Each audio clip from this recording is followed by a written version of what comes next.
Friends of World Knowledge Forum, welcome to this session, which in fact is a dialogue with the Honorable Chad Wolf. Chad Wolf, as was introduced to you, used to be Undersecretary as well as Acting Secretary of Homeland Security, a powerful department in Washington, D.C. And then now, well, Secretary Wolf is Executive Vice President of AFPI, which stands for America First Policy Institute, again, a powerful institution. So on my way here, I just said myself, what would be the best adjective to describe Mr. Wolf? And I said, it must be powerful. So with that as a background, let me just go into raising some questions with the Secretary Wolf. So Secretary Wolf, as I understand it, this is your first time in Seoul, right? So welcome to Seoul, and then welcome to World Knowledge Forum. Yeah, it's great to be here. Right. And then when it comes to AFPI, America First Policy Institute, well, it in fact is a very new institution, but still it's a powerful institution, right? And you are in the leadership of that powerful institution. So how did you do that? How did you promote that new institution to such an influential institution? Well, it's great to be here, and just excited to be able to talk to everyone today. The America First Policy Institute, as the ambassador said, is relatively new. We started it in 2021 after the first Trump administration. So if you think about think tanks or organizations like that in DC, they go back for decades, 30, 40 years for some. Heritage Foundation on the conservative side is one that a lot of people have heard of in the past. The America First Policy Institute is newer, only about 4 years old at this point. But as I like to say, we are punching way above our weight in what we're advocating for. So really what we saw coming out of the first Trump administration was a need to continue that America First approach that President Trump kind of brought back into the forefront. The America First movement didn't start with President Trump. It started probably with our founders in the U.S. And will be hopefully around after President Trump leaves office. But what we saw was that no one was picking up that mantle of that America First approach to domestic issues, to foreign policy, to homeland security that President Trump had done over his 4 years. And so whether you like President Trump or perhaps you don't, if you're an American, what you would say during 2017 to 2021 was that the policies that he advocated for helped America, both economically, more jobs, more employment, national security, homeland security, all those things over those 4 years during the Trump administration were a benefit, a net positive to Americans. And so we wanted to continue those policies across the waterfront. And so we started standing up an organization to do just that. I think because in between, obviously, President Trump's first term and his second term was 4 years of President Biden. From a policy standpoint, we have very differences with how President Biden and that administration ran the country for 4 years. And so I think the American people also wanted a change, wanted a different change, and so that's why they re-elected President Trump. And so AFPI was at the forefront of that, really in two regards. One was the transition, the work that we did behind the scenes for about 2.5 years prior to the election in 24 and prior to President Trump and his administration taking office in January of 25. So for about 2 years, we had dedicated teams working on what would that transition look like, what would be some of the policies, and how would you execute some of those policies. So a lot of the work that you saw coming out of the Trump administration in January of 25 on day one was thought about, created, and conceived 2 years prior to that. And so we weren't the only group, but we were one of a handful of groups that did that, and we're very proud of that. And then the amount of personnel that we've sent into the administration since January of 25, we've sent 83 people from the institute that are now serving in the Trump administration. So both from a policy perspective and a personnel perspective, we're obviously very supportive of what President Trump and his team are doing. They've done a lot in these first 8 months. There's a lot more to do, though, as they continue to move forward. And last week, there was something called the celebration of 80th anniversary of the Victory Day in Beijing. And on that day, President Xi of China and Kim Jong-un of North Korea and Putin of Russia, the three of them, they stood on the balcony of the Forbidden City. And that, in fact, was watched in much fear and concern by large number of leaders around the world. The reason being, well, in fact, it looked like a visual image of something called revisionist leaders declaring to the world that we, in fact, are getting united in our pursuit of a new order, right? Yeah. I think it was for that reason that European Foreign Minister said, well, as a matter of fact, one of the things which was quite obvious from that photograph was President Xi Jinping. He is on a fast track to replace the existing world order with a new order. Yeah. That, in fact, is a comment coming from European foreign minister. That's what we find in China today, right?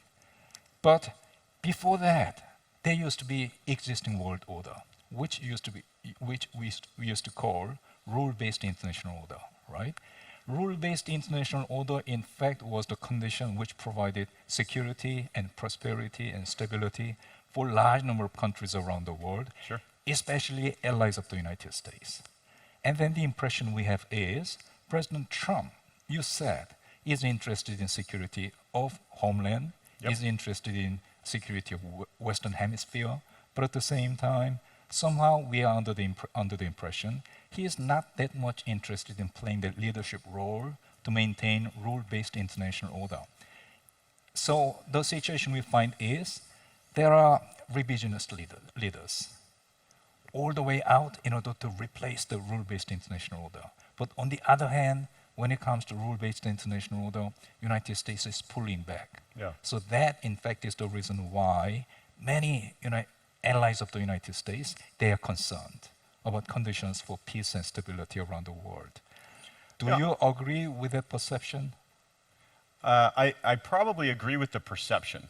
I'm not sure I agree with the assertion that is in fact what the United States and the Trump administration is doing. Look, I think you're exactly right, and President Trump talked about Putin and Xi and in that meeting that you addressed. So he is certainly following this. Look, again, I don't know that you can look at what President Trump and that America First movement is doing through a traditional lens of how other presidents have done it as well. I think the American people, the America First movement, even President Trump to a certain degree, very skeptical about overseas deployment of troops, right? We saw that in Iraq and Afghanistan for the last 20 years. Very skeptical about doing that again and again and again. Very skeptical about these multi-international institutions, World Trade Organizations, and others here that don't have the U.S. interest at heart. And it's okay to be part of those, but when those organizations advocate for certain policies that go against the interest of Americans, I think that's when President Trump says, well, that we're not interested in. I think he continues to be that leader. He continues to provide that leadership. And again, I would acknowledge in a very different way than other politicians have. But he is very interested in leading. I think you see that with Putin. You see that with Zelensky and others trying to bring that war to a conclusion. He is leading in his own and unique way, but this idea that we're just going to sign up, the United States is going to continue to sign up to these international agreements that don't benefit the United States, I think that's where he draws a line. And he says, look, I'm not going to be a part of that. We're going to withdraw from that. If that seems to be the case, we'll stay involved like we are with NATO and others where we think there is utility there. But at the same time, we're going to seek to reform that as that unfolds. So I can understand why there's a perception that they're pulling back. And let me just say that America First does not mean America alone. I think that's also a misconception. It doesn't mean it's sort of like we're hunkering down and we're just taking a look at what's good for the United States. America First just simply means, as every country, it should be Korea first. It means what's best for their citizens in everything that they do. And so, again, we work with our allies and our friends across the world, and we just do that in a little different way than previous administrations have done that. Well, Mr. Secretary, I'm just listening to you, and then what I think is that when it comes to President Trump, he, in fact, is interested in global leadership, but at the same time, he's just doing it in a slightly different manner. And then, well, what you said, America First doesn't mean America alone. Right. I think President Trump, you should be recommending to President Trump to be repeating that message again and again. That, I think, could be quite reassuring to large number of people sitting in this hall. Right? I'm sure I could give him a recommendation, but President Trump's his own communicator. Well, it's funny because the America First Policy Institute rewrote a national security book last year that we published in 2024. And that's really the ethos of the book, which is America First is not America alone. And then we have different chapters on different areas of the world and how we would approach that. So we wrote a whole book on it. Again, I think when you hear America First, it means like, oh, you're isolationist, you're withdrawing from the world, and it's almost the opposite. It really is. But it's a new way to look at how you engage with that international community and our partners. And it just means we're coming at it from a little different perspective. Not that we want to retrench by any sense of it. And again, I think you have, you can see what the president's doing almost on a weekly basis. It's a lot with our international partners. I think that tells you where he spends the majority of his time, and he may be coming here in October. October, November. I'm not sure. Doesn't really commit until he commits. But so I think he is very interested in providing that leadership across, to the world, but specifically as it relates to the U.S. Right. Well, Mr. Secretary, let me just follow it up with a question on U.S.-China relationship. Sure. Right. And I'm just paying much attention to what President Trump says about China. And well, for me, there seems to be a certain ambivalence in what President Trump says about China. In the first place, I think so far, I could be wrong, but so far he has not committed to the defense of Chinese Taipei. He has not done that yet in the past 8 months. Okay. And then when it comes to, say, for example, NVIDIA chips, graphic processing unit chips, one day he said, you cannot sell it to China. Another day he says, yes, you can, right? And when it comes to Chinese students coming to study in the United States, one day President Trump says, no, you cannot come. And another day President Trump says, well, you can. In large numbers, hundreds of thousands of them, you can come. So in other words, I see certain ambivalence in President Trump's perspective and actions and words, and maybe you would be one of the best persons to be taking care of that ambivalence, right? I don't know that that's unusual on a lot of different issues that President Trump comes about, because he's not a politician, right? He's not that career politician where he has an opinion formulated 20 years ago that, well, other than tariffs, that he is going to just stick to. A lot of his views continue to evolve. And again, I don't speak on behalf of the president. I just speak given my experience with him. But his views continue to evolve based on the people that he surrounds himself with, his advisors, the people that he talks to. So, I hear this, though, on a variety of different issues. It's sort of, well, I hear this one week, and then we hear something else a different week. And again, if you don't track it week to week, but you track it on a longer period of time, maybe month to month or years to years, then you'll see the evolution of how he thinks and how he comes about these issues. I will just say from my perspective that, and from the America First Policy Institute's perspective, as we look at China, they are without America's greatest strategic adversary at the moment. And I've said this time and time again, a near peer competitor when it comes to military, economically and the like. And I think there's no doubt that they want to supplant the United States as the world's global superpower. So we need to be clear-eyed about that. And I think a number of individuals, cabinet-level individuals serving President Trump talk about that, right? Secretary of Defense, the Secretary of State, the Secretary of Homeland Security, they all talk about how China's impacting the United States in those individual ways, while at the same time, I mean, the president's got to be the president, and he's got to build that relationship with President Xi, and maybe needs to make a trade deal, and and so you've kind of got the yin and the yang there a little bit, right? You've got some that are trying to do their job in the cabinet, making sure that we understand who's coming into the United States to visit on certain student visas. But then the president is, again, trying to continue to be, I'm not going to say necessarily just a partner with China. I mean, the United States cannot ignore China. And so economically and the like, they're very important. So he's having to walk a fine line, right? I would say our U.S. trade representative is having to walk a fine line on where do we try to get a trade deal with China versus needing a lot of other concessions and doing other things. So it's tricky. It's not it's not black and white for the Trump administration when it comes to China. Some other countries probably a little bit cleaner, but for China it's a little bit more difficult.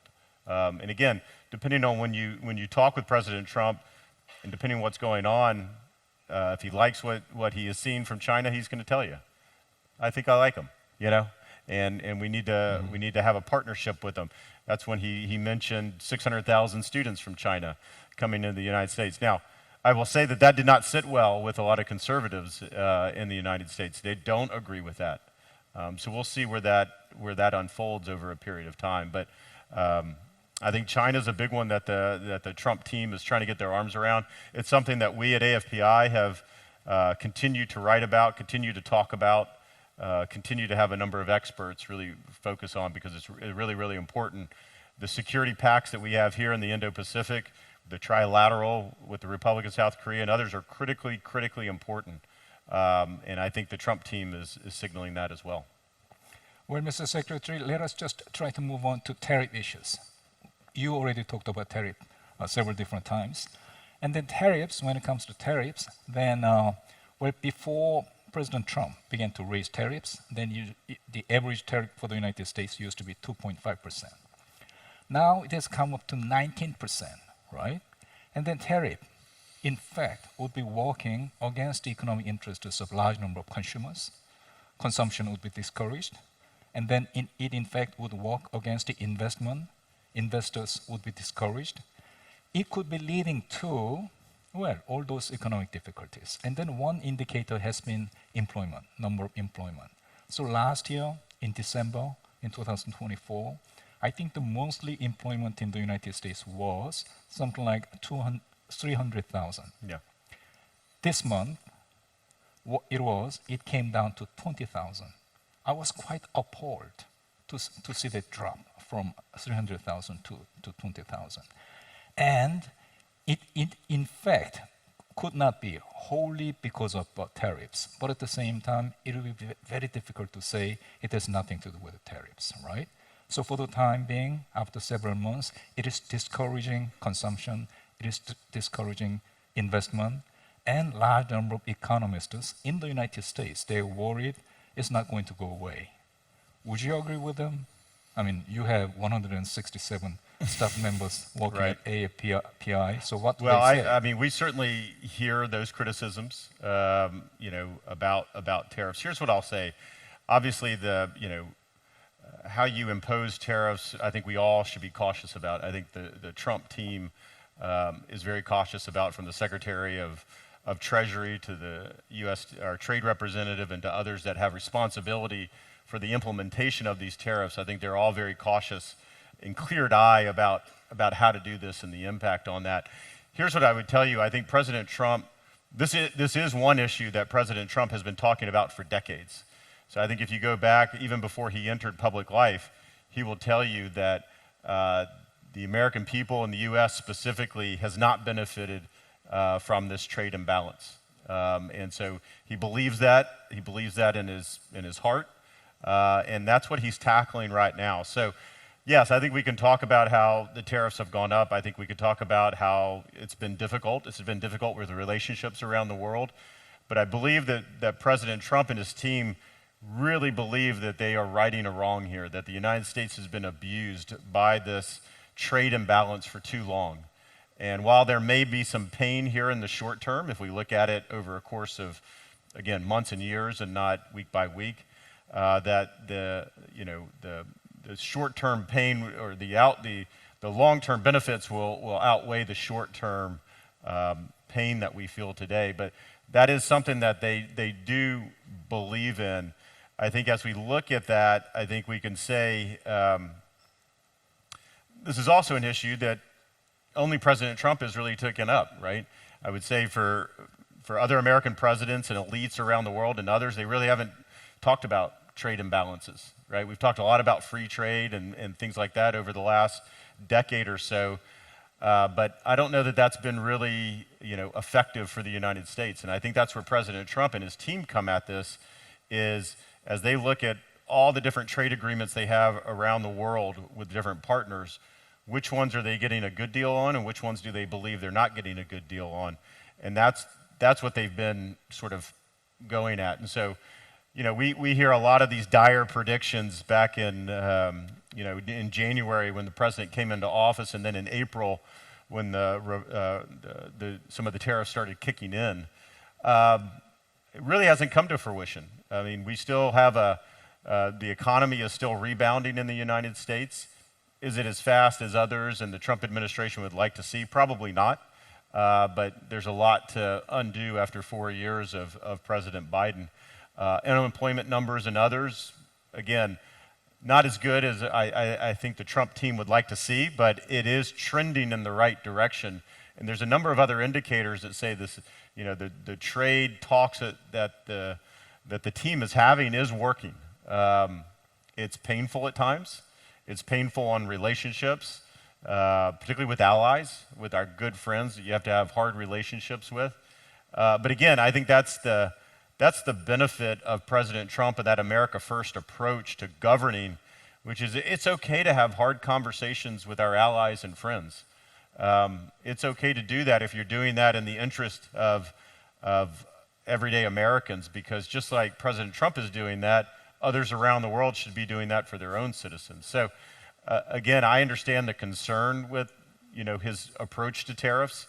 I don't subscribe to the doom and gloom that it's actually bringing the United States down, and with it, around the world, the economies. I think we're going to see a lot more upside in the months and years to come because of the actions that President Trump and others are taking on a lot of these trade imbalances over the last 8 or 9 months. Well, Mr. Secretary, you briefly mentioned about Mr. Greer, the USTR. Yeah. And then Mr. Greer, in fact, wrote an article for the New York Times early in August. And then in that article, what he said was that United States is ditching WTO system. So we are moving on to something called Thornbury system. And then Thornbury, in fact, is a small town in Scotland, as I understand it, where President Trump came to visit. And then von der Leyen, that is the European Commissioner, flew to Thornbury in order to meet with President Trump to, in fact, conclude a deal on tariffs. There may be a golf course there, too. Exactly. So that, in fact, is what happened on that day. And then Mr. Greer said, we are moving on to Thornbury system. So I just read that article, and I said to myself, what does it mean by Thornbury system? Maybe it is bilateralism rather than rule of law. Maybe it is transactionalism, which, in fact, President Trump is famous for. Yes. But at the same time, it is rule of power rather than rule of law. I mean, there are a large number of countries who, in fact, would wish to do something President Trump did. That is to say, forcing other partners to agree to something that President Trump ended up with. 19% of tariffs, right? A large number of countries would wish to do that, but at the same time, they cannot, simply because they don't have the power, right? So that, in fact, is power politics, pure and simple, right? And I said to myself, well, what does United States stand as a nation? Rule of law. Sure. That's what United stands for. So if United States stands for rule of law, that in fact was one of the biggest appeals that United States had as a nation. I mean, there are more than 190 countries around the world, and then there are a large number of countries like Korea, which have high respect for the United States. And one of the reasons is not only because it is strong, but also because it in fact is motivated by principles. And then rule of law is one of the principles. And I said to myself, well, reading Mr. Greer's article, I said to myself, is he really suggesting United States is giving up rule of law and then moving to rule of power? So that was my impression, and I very much hope that you will enlighten me why I shouldn't be that Well, that skeptical. I wouldn't agree to that we're abandoning the rule of law by any stretch of the imagination. That is what the United States was founded on. It continues to be that. I'll go back to some of the earlier comments I made, though. Whether it's the WTO, whether it's the International Maritime Organization, there's a variety of others. I think the Trump team is looking at each of these different agreements, or I say organizations, and what they subscribe to say, is this in the best interest for everyday Americans, right? And it's not a hard test in those regards, and particularly with the WTO, and President Trump ran on this last year, so it shouldn't have been a surprise to anyone when we started to withdraw and do other things. I think what the Trump team is going to try to do in many of these instances is going to work with our other partners and allies around the world to say, hey, let's try to change either the requirements or that organization so that it benefits us all, and it doesn't dramatically try to punish folks like the United States and others. But until we do that, we're not going to continue to sign up. So whether it's the Paris Climate Accords, the WTO, whatever it might be, I think President Trump is trying to send a signal here that we're not going to just keep the status quo in place that we've had for years and years and years. I mean, the WTO, had maybe founded on the right principles. But I think over time, I've seen it be more dysfunctional than anything else. I mean, I think it still treats China as a developing economy, right? I think last time I looked, they're the second largest economy in the world. I'm not sure how they're still developing, but in the eyes of the WTO, they are. They are a developing economy, and so they are taking advantage of the WTO and others. And I think the Trump team is saying, we're not going to have any more of that. We're not signing up for that, so we're going to withdraw from that. We're still going to engage on the world scene, as you said, both bilaterally and transactional. I've seen that up close and personal. And I think they're going to continue to do that till they get to a point where they say, well, if we have enough allies around the world and enough countries around the world are fed up and are as concerned with some of these institutions, then we'll help reform them. We'll help go into them. But until that time, we're not going to just continue the status quo. Now, again, the American people, as they voted at the elections last year, had enough on these as well, because this is an issue that President Trump has talked about. It's not something that he never said anything, didn't run on, and then all of a sudden is withdrawing. He's been very clear-eyed about where he stands with this, and the American people, at least last November, they agreed with him. Well, Mr. Secretary, let us just try to move on to, say, renaissance of manufacturing in the United States. Sure. That, in fact, is something which Mr. Trump has been promoting for a long time now. Very much so. And at the forefront of manufacturing, revival of manufacturing in the United States, then between Korea and then the United States, there has been this issue of shipbuilding. Sure. And then President Lee Jae-myung recently has been to Washington, D.C., and then had bilateral meeting with President Trump on August 25th. And then on that occasion, President Lee came to visit Philadelphia. That's right. Because there is a shipbuilding company called Hanwha, and then Hanwha built a shipbuilding yard Yeah. in Philadelphia, which I think is called as Hanwha Philly, right? So definitely this is emerging Yeah. as an important sector, between Korea and then the United States, so that Korea and United States could be working in order to revive, resuscitate manufacturing sector in the United Yep. States. And then no less than $150 billion has been know. set aside to be invested in that particular field, right? So I agree with all of those ideas that we should be taking full advantage of shipbuilding as one sector through Yep. which you can deepen our industrial cooperation between Korea and then the United States. But at the same time, I in fact have followed economic issues for a long, long time as a diplomat, practicing diplomat.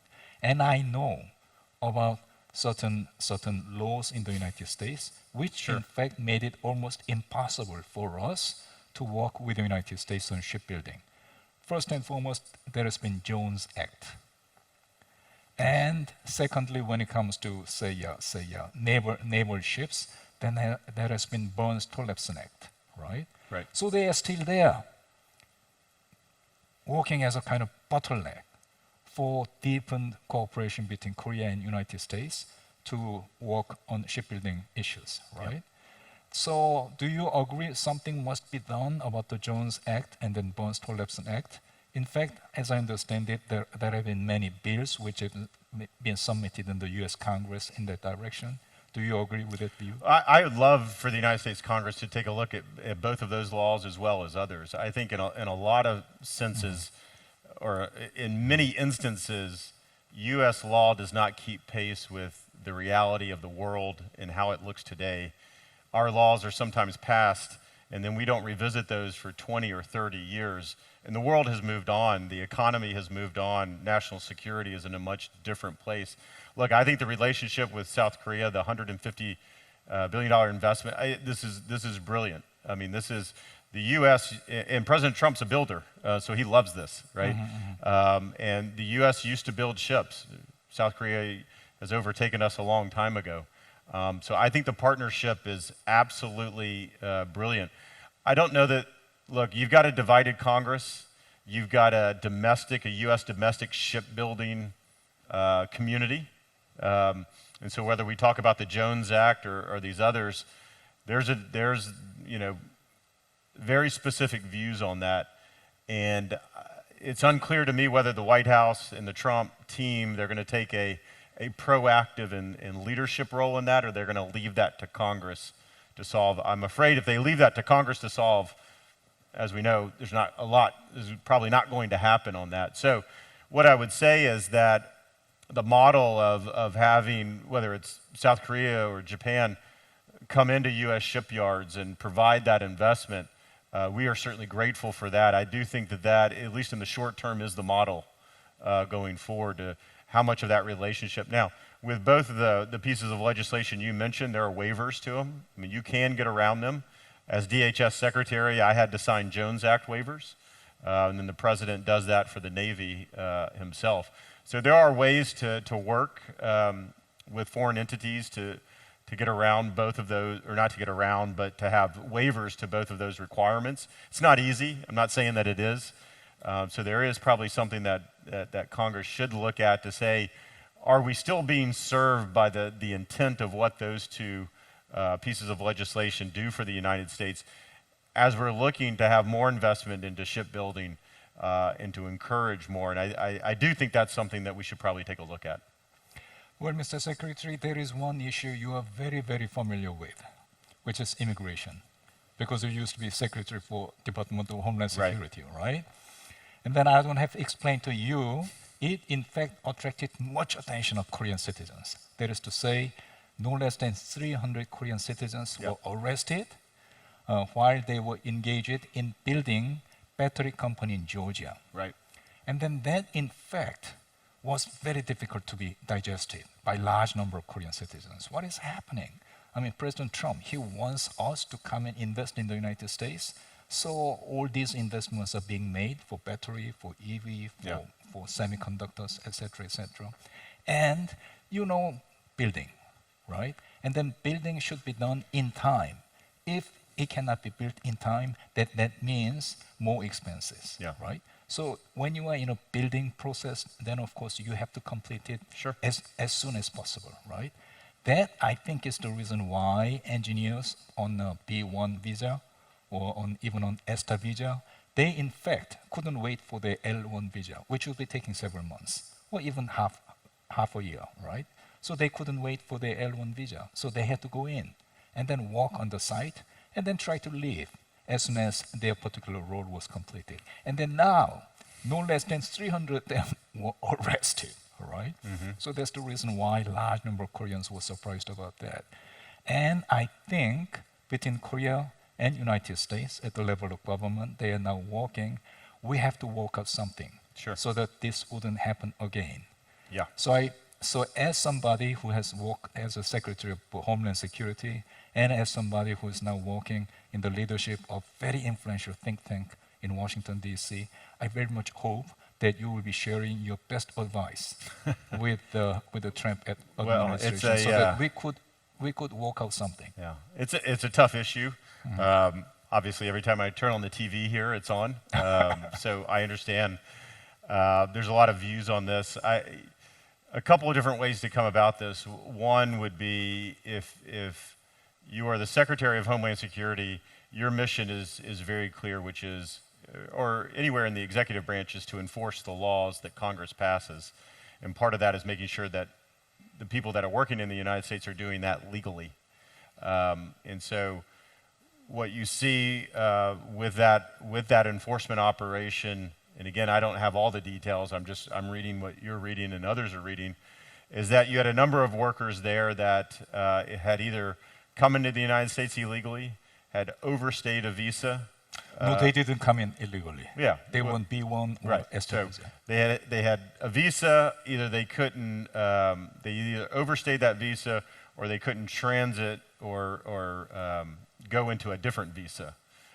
All of that, I think, is important. Here's what I would say as we move forward, is that if any large company, particularly with the profile of Hyundai and LG and others, are saying, look, we have this big investment, the administration cares deeply about this, we're having problems getting our people in on certain visas, I think the administration would be happy and very willing to say, okay, we still need to vet these individuals. We still need to make sure they go through the proper channels, but we can expedite. We can move this along.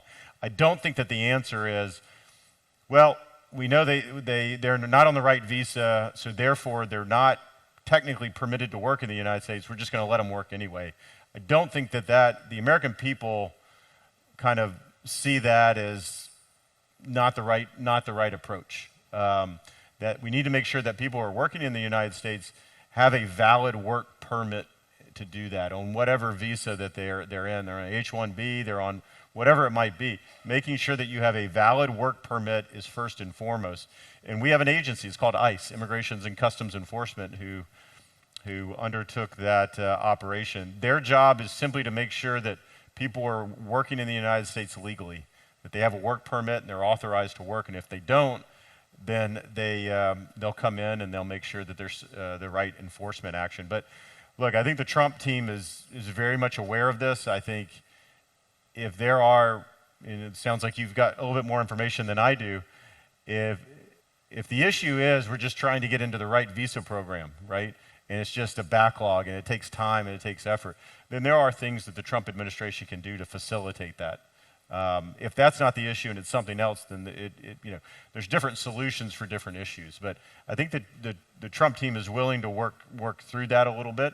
At the same time, ICE has a mission to do, and they've got to do that. There probably could have been some better communications this time around, and you'll likely see that going forward too.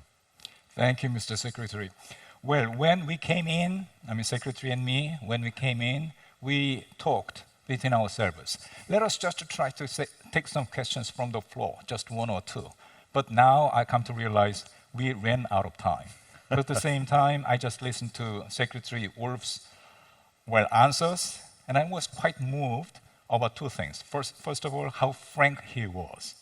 Secondly, how tactful he was in evading questions he didn't want to answer, right? So with that appreciation, let us just wrap up this session with a big applause for Secretary Wolf. Thank you.